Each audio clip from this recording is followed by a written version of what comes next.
All right, so sometimes you just hear something and think, hold on, is that what I just heard? Hmm. I'm talking about Donald Trump, April 1st, mentioning running for a third term, maybe even against Obama. It's like, what's even going on here? Yeah, that headline. Wow, right. But honestly, it's just scratching the surface. Looking at Mm. the news and these discussions, it's clear this is part of something much bigger, a whole tangled web of global politics and what's happening here in the U.S. Exactly, yeah. A Trump-Obama rematch, that's, well, something else. But our goal today, let's go deeper than just the shock value. What's this talk really telling us about these big interconnected It's issues? like a signal flare. Right, trying to figure out the code, what's the message? We're going to give you the context, maybe even some things you wouldn't expect about what's really going on behind the scenes. So, straight to the source. This news report, April 1st, quotes Trump. He says, a way to do this, talking about the third term, hasn't even studied it yet. But then he goes on to say, Obama should be willing to run again. And the report's like, hey, remember that whole two-term limit thing? The Constitution, right. Yeah, exactly. But the real question, what kind of message is he sending with a statement like that? It's tempting to just say, oh, that's just Trump. Right, just him being him. But looking at it alongside everything else from these discussion minutes, this could be a really calculated move.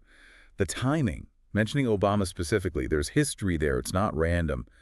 This could be about shaping how people see the political scene, both here and for other countries watching. Speaking of other countries, let's talk about the US and Europe. Things seem to be getting more and more complicated, even some open quarrels happening, and this report links it to more turmoil in Syria. Oh, yeah. Now, Syria, you might think, what's that got to do with the US and Europe? So help us connect the dots here. What's interesting is how these global hotspots, they cause ripples, right? The instability in Syria seems to be adding to tension between the U.S. and its European allies. And this then links directly to how the EU sees things with Ukraine. April 1st, the German foreign minister, Baerbock, she's in Kyiv, announces a pretty big increase in aid for Ukraine, 130 million euros. Yeah, and her statement's not exactly pulling punches when it came to the US and Russia, warning the US not to be misled by Putin, saying he's just using delaying tactics. And then she mentions the existing rare earth metals agreement between the EU and Ukraine, makes it very clear any new US agreement there has to play by EU rules, saying this is our European continent. Strong words. Very much so. In the discussion minutes, they interpret this shift in tone as the EU wanting to simply join in the division of Ukraine, which is a far cry from their earlier talk of European peacekeeping forces. Seems like the feeling is that EU feels pushed aside by the US and Russia when it comes to the big decisions about Ukraine, especially after all the support they've given. It really makes you think about who's calling the shots and who's being left out. So the EU is feeling a bit sidelined. All right, let's shift gears to U.S.-Russia relations. Things in Ukraine still very complicated. Apparently, Russia's not happy with how things are going, reportedly unilaterally tearing up that negotiation consensus from Riyadh. And the reason they did, the illegal signatory, meaning Zelensky, the president of Ukraine. Pretty blunt.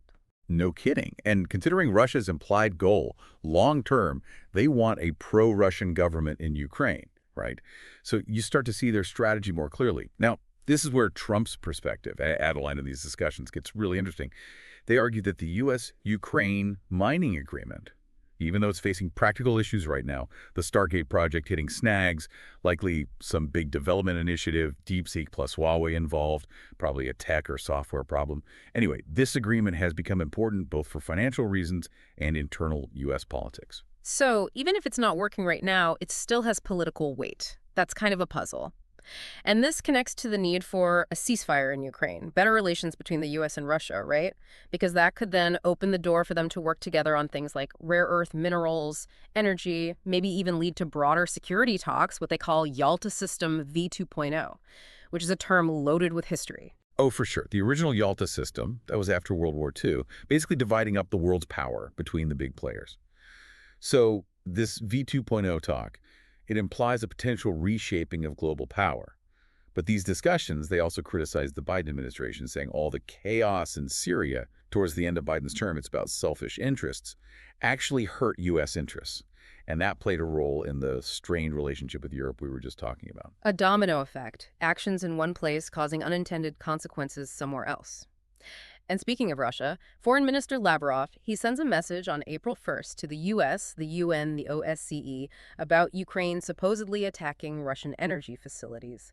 The discussions, they see this as Russia basically questioning the U.S., like, where do you stand on this? It's exactly probing the U.S.'s intentions, maybe even their ability to control this situation. And the speculation is these attacks, they're destructive to U.S.-Russia cooperation.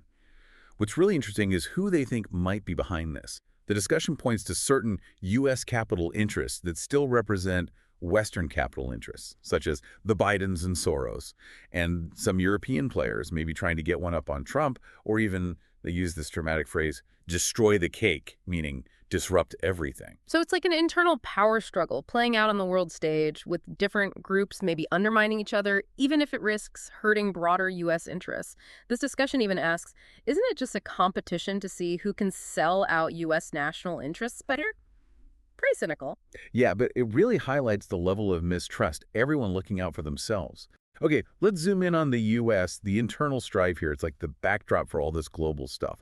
The discussions, they emphasize how intense this political battle is becoming, and that's the context for everything else. We hear about splits even within the Trump camp. Some want to compromise with the Biden camp. Others want to keep fighting. Then there's Elon Musk, reports later denied or clarified, about him maybe resigning from some U.S. government efficiency department. The discussion frames this as Trump potentially choosing between Musk and Janet Yellen. So how does this connect to what Trump said about a third term? This is where the analysis gets really subtle. Mm. The interpretation is Trump's third-term talk, along with the Musk situation, these are complex and subtle signals aimed right at the Biden camp. He's projecting two things at once. Mm. Willingness to find common ground, but also a firm stance like, don't mess with me. So the third term talk, maybe not an actual plan, but a tactic in this domestic power struggle. And then the discussion, it goes into this whole history between Obama and Trump. Trump supported the Clintons initially, then questioned Obama's birth certificate after Hillary lost the primary. Then they were kind of allies for a bit. Then Obama publicly criticized Trump, which supposedly pushed Trump to run for president. It's a whole saga. For real. And now, the suggestion that Trump might work with Obama on a constitutional amendment to allow a third term is presented as this huge sign of willingness to compromise, maybe even to go around some of the hardcore opposition in the Biden camp. It's like saying, hey, if I'm willing to work with my former nemesis, anything is possible. Plus, they say even just the idea of Trump running again could create positive market expectations for that U.S.-Ukraine mining agreement we talked about, even if it's not practical right now. Wow, so much packed into that one statement.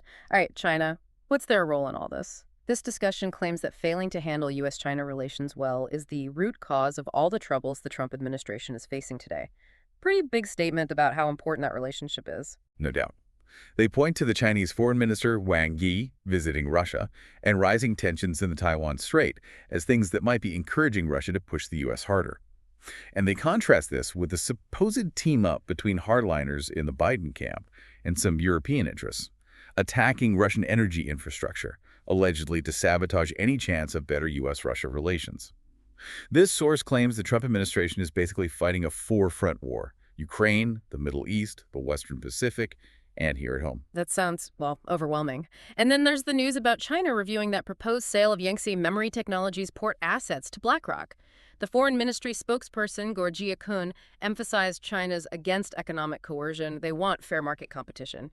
What's the main takeaway about China's perspective here? The analysis suggests that China, with its strong manufacturing and navy, they feel like they can strategically ignore what they see as the Trump administration's antics about Taiwan. They think China's not in a rush to take back Taiwan. They'll play the long game in the Western Pacific. The message seems to be the U.S. needs China more than China needs the U.S., which weakens the U.S.'s hand in these complicated situations. So while the U.S. is dealing with all this drama internally and with Europe, China's taking a longer, more strategic view in their own part of the world. Lastly, let's talk about Michael Waltz, the email controversy. Pressure to resign because of a group chat leak, now reports about him using his personal Gmail for official business. The discussion compares this to the Hillary Clinton email situation. What's their thinking behind why someone would do that? It's interesting, the potential reason they both did it. A lack of trust in those official secure emails. The belief that they're being monitored. They even mentioned how the captain of Trump's private plane wouldn't use the U.S. flight control system, another example of this deep distrust in U.S. systems within Trump's circle. This connects to that bigger theme of Trump and people like Musk trying to bring in their own loyalists into important U.S. government positions. The conclusion is The Trump administration's stability is questionable, internal conflicts getting worse, even involving European interests now. That rumor of Musk possibly resigning, they see it as another sign of this friction, maybe highlighting how important and urgent a potential Trump visit to China is to try and stabilize things externally while there's all this chaos internally. So wrapping it all up, that comment from Donald Trump about a third term, maybe running against Obama again, it's not just a weird headline. It's a potential peek into the super complicated web of global power dynamics. We've talked about the strained relationship between the U.S. and Europe, the very delicate, very contested situation between the U.S. and Russia, the intense political infighting here in the U.S., and China's very deliberate strategic approach to all of this. Absolutely. Trump's comment, as strange as it seems on the surface, it could be a very calculated signal in this much bigger, ongoing struggle for power and influence on multiple fronts. It really shows how connected these seemingly separate events are and how high the stakes are. Which leaves you with this to think about. Considering all these internal and external complexities, what could this mean for the future of global alliances and the very nature of political power going forward? What other seemingly small statements might actually have hidden meanings when you look at them in this bigger picture? Maybe take some time to think about the history of U.S.-Russia relations or the intricacies of EU foreign policy. It's all more connected than it might seem at first glance. A lot to ponder for sure. Thanks for joining us on this deep dive. We'll see you next time. See you then.